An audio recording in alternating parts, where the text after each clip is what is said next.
আটার মধ্যে ডিম দিয়ে যে এত মজাদার একটি নাস্তা বানানো যায়, না দেখলে বিশ্বাসই করবেন না। আসসালামু আলাইকুম, আমি পঞ্চগড়ের রাঁধুনি চলে এসেছি আরও একটি নতুন রেসিপি নিয়ে। আজকে আটার মধ্যে ডিম দিয়ে একটি নতুন ধরনের নাস্তা রেসিপি আপনাদের সাথে শেয়ার করছি। নাস্তাগুলো তৈরি করে নেওয়ার জন্য আমি প্রথমেই একটা বাটিতে একটা ডিম ভেঙে নিয়ে নিলাম।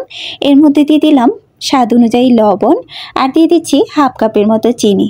মিষ্টিটা আপনারা যেরকম খেতে পছন্দ করেন চিনিটা সেই অনুযায়ী দিয়ে দিবেন। এবার একটি হ্যান্ড উইচের সাহায্যে সুন্দরভাবে মিশিয়ে নিচ্ছি। চিনিটা যতক্ষণ পর্যন্ত না গলে যাবে ততক্ষণ পর্যন্ত ভালোভাবে এটিকে ফেটিয়ে নিতে হবে। ফেটিয়ে নেওয়া হয়ে গেলে এর মধ্যে এখন আমি দিয়ে দিচ্ছি আটা। আমি 1 কাপ পরিমাণ আটা এখানে দিয়ে দিব। প্রথমে আমি হাফ কাপ দিয়ে মেখে নিচ্ছি। হাফ কাপ দিয়ে মেখে নেওয়া হয়ে গেলে আমি আরও হাফ কাপ আটা এর মধ্যে মিশিয়ে দিব। একসাথে পুরো আটাটা দিয়ে দিতে যাবেন না, সেক্ষেত্রে কিন্তু ডোটা পারফেক্ট হবে না।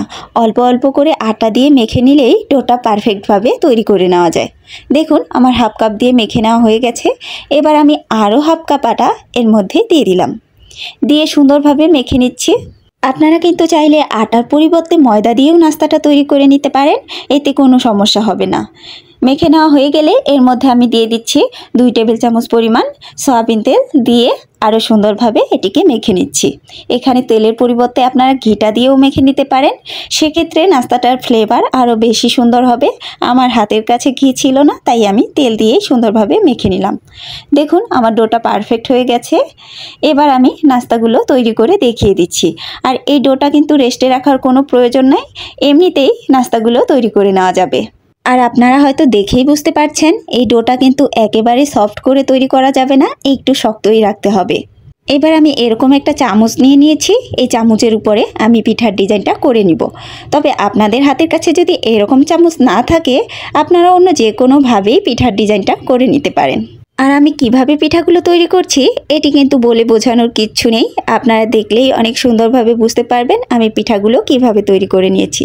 আমার একটা পিঠা তৈরি করে নেওয়া হয়ে গেছে, আমি আরও একটি পিঠা আপনাদেরকে তৈরি করে দেখিয়ে দিচ্ছি। দেখতেই পাচ্ছেন এগুলো দেখতে কতটা সুন্দর লাগছে। আমি একইভাবে সবগুলো পিঠাই তৈরি করে নিয়েছি। এবার এগুলোকে ভেজে নিব। ভেজে নেওয়ার জন্য আমি একটা কড়াইতে সয়াবিন তেল দিয়ে দিচ্ছি। আপনারা চাইলে কিন্তু সরিষা তেল দিয়েও পিঠাগুলোকে ভেজে নিতে পারেন। তেলটা যখন হালকা গরম হয়ে গেছে এ পর্যায়ে আমি একে একে পিঠাগুলো গরম তেলে দিয়ে দিচ্ছি। পিঠাগুলো দেওয়ার সময় চুলার আঁচটা অবশ্যই মিডিয়ামে রাখতে হবে, না হলে কিন্তু এক পাশটা বেশি লালচে হয়ে যেতে পারে। আমার সবগুলো পিঠা দেওয়া হয়ে গেলে পিঠাগুলোকে উল্টে পাল্টে লালচে করে ভেজে উঠিয়ে নিব। তো আমার আগের ভিডিওতে সুমাইয়া মল্লিক আপু কমেন্ট করেছে খুব সুন্দর হয়েছে, আর সোনিয়া লাইফস্টাইল থেকে আপু লিখেছে অপূর্ব সুন্দর হয়েছে।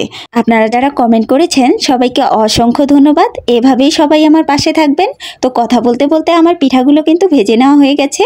এবার এগুলোকে আমি নামিয়ে পরিবেশন করে নিচ্ছি। দেখতেই পাচ্ছেন পিঠাগুলো কতটা লোভনীয় হয়েছে।